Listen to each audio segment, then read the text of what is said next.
રામકૃષ્ણ મઠ આદિપુર અને રામકૃષ્ણ મઠ ભુજના સંયુક્ત ઉપક્રમે સ્વામી વિવેકાનંદ આપને દ્વાર એ પ્રકલ્પ હેઠળ આજે સંસ્કારનગરના ગરબી ચોક ખાતે વિવેક રથનું આગમન થયું હતું. આ રથમાં બાળ કક્ષાથી માંડીને પ્રબુદ્ધ કક્ષા સુધીના પુસ્તકો વેચાણ માટે મૂકવામાં આવ્યા હતા. સૌપ્રથમ કળશધારી બાલિકાઓએ રથનું સ્વાગત કરી વિવેકાનંદજીની મૂર્તિને પુષ્પાંજલિ અર્પણ કરી હતી. શરૂઆતમાં આદિપુર ખાતેના રામકૃષ્ણ મઠના ચિન્મય ચૈતન્ય સ્વામી, ભુજ રામકૃષ્ણ મઠના સુખાનંદજી મહારાજે કાર્યક્રમની વિગતો આપી હતી. દર્શનાબેન ધોળકિયા, સાવિત્રીબેન જાટ, કૃષ્ણકાંત ભાટિયા, કાજલબેન છાયાએ પોતાના વક્તવ્યમાં આનંદ વ્યક્ત કર્યો હતો.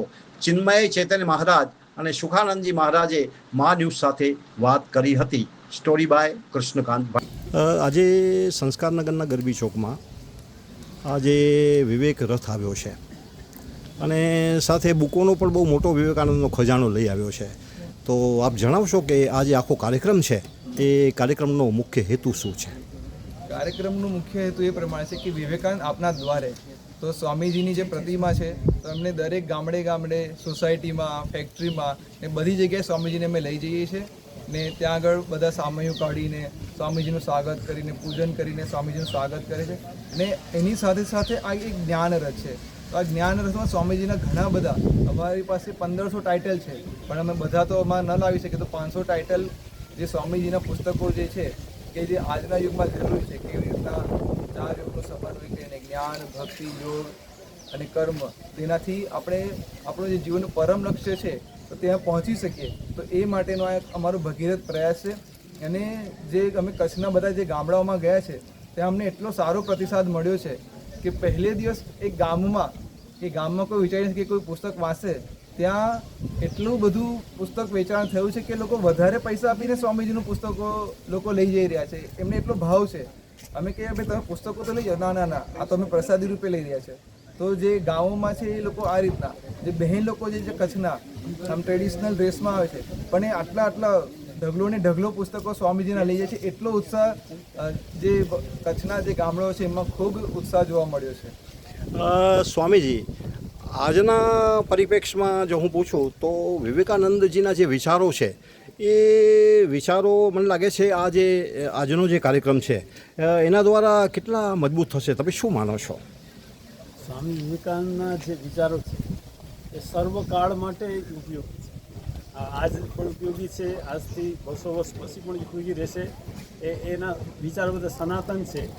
સ્વામી વિવેકાનંદ પોતે કેવું છે, જે મારા વિચારો વાંચશે એનામાં સિંહ સમાન બળ આવશે. સ્વામી વિવેકાનંદના વિચારથી યુવાનોમાં આત્મવિશ્વાસ મળશે.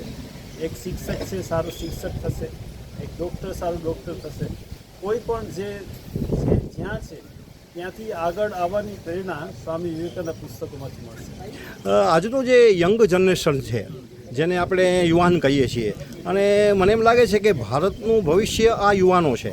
તો આ યુવાનોને તમને એવો કોઈ અનુભવ ખરો કે આ જે બધી પ્રવૃત્તિઓ આપણે કરીએ છીએ એના દ્વારા કોઈ યુવાનોની વિચારવાની શક્તિમાં ફેર પડ્યો છે? હા, ઘણો. અમે જ્યારે મમુવાડા ગામમાં ગયા હતા તો ત્યાં એવું જે ભવ્ય સ્વાગત થયું સ્વામીજીનું ને જે પુસ્તકો બધાએ ખરીદ્યા જે ઉત્સાહથી, તો પછી કોકમાંથી એક યુવાને અમને મેસેજ કર્યો કે અરે આટલું જે સરસ થયું, અમે જે મોબાઈલમાં જે બધું રીલ ને બધું જે જોયું કે સ્વામીજીનો રથ ગામે ગામ ફરી રહ્યો છે, તો હું પોતે સ્વામીજીના પુસ્તકો, એ જે યુવાને અમને કીધું કે હું પોતે આ પુસ્તકો વાંચીને એટલો પ્રભાવિત થયો છું, તો હું ચાહું છું કે અમારા ગામમાં પણ તમે આવો અને સ્વામીજીની પ્રેરણા અમારા બધા યુવાનોને મળે. તો એ રીતના હવે બધા અમને બોલાવી રહ્યા છે કે તમે અમારા ગામમાં પણ આવો.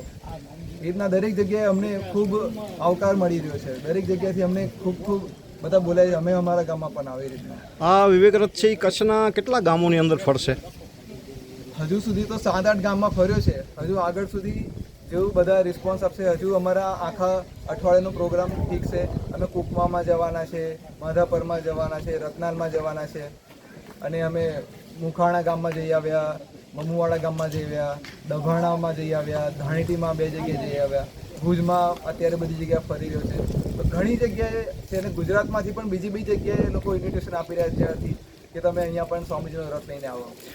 સ્વામીજી, રામકૃષ્ણ મઠ છે આપણું છે, એમાં મને લાગે છે બહુ લાંબા સમયથી પુસ્તકાલય લાઇબ્રેરી ચાલે છે.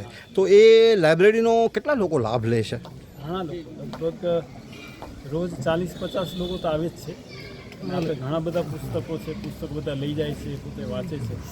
અને આ તો રામકૃષ્ણ યુવક મંડળ તો 55 વર્ષથી કામ કરે છે. 50 વર્ષ સુધી તો એ લોકોએ ચલાવ્યું અને ત્યાર પછી બેલું મંડળે સમર્પણ કર્યું. ત્યાર પછી હવે અમારી સાથે પણ એ લોકો સહયોગ કરે છે. તો આ ઘણા વર્ષોથી સંસ્કાર નગરનું કામ ચાલે છે. ખૂબ ખૂબ ધન્યવાદ આપનો બંનેનો ખૂબ ખૂબ આભાર. હેલો મિત્રો, હું છું અમિત ગોસ્વામી, ગુરુ મોબાઈલ એન્ડ ઇલેક્ટ્રોનિક્સમાંથી. આજે હું તમારી સામે લઈને આવ્યો છું આઈફોનના દરેક ફોન તમને લોન ઉપર મળી જશે. સેમસંગના અલ્ટ્રા સિરીઝ પણ તમને લોન ઉપર મળી જશે અને એના સિવાય બ્રાન્ડ કોઈ પણ કંપનીના હશે એનામાં પણ લોન થઈ જશે અને દરેક ફાઇનાન્સ આપણી પાસે ઉપલબ્ધ છે. હું આનંદ ગોસ્વામી, ગુરુ મોબાઈલ એન્ડ ઇલેક્ટ્રોનિક્સ. અમારે ત્યાં તમને પ્રીમિયમ સિરીઝના હેન્ડસેટ, આઈફોનના, સેમસંગ, વનપ્લસ, વિવો, ઓપ્પો દરેક કંપનીના મોબાઈલ તમને લોન પર મળી રહેશે. સારું સિબિલ ધરાવતા લોકો માટે 0 ડાઉન પેમેન્ટ પણ છે. અને સાથે સાથે મિત્રો ઇલેક્ટ્રોનિક્સની આઇટમ પણ દરેક 0 ડાઉન પેમેન્ટમાં પણ થઈ જશે.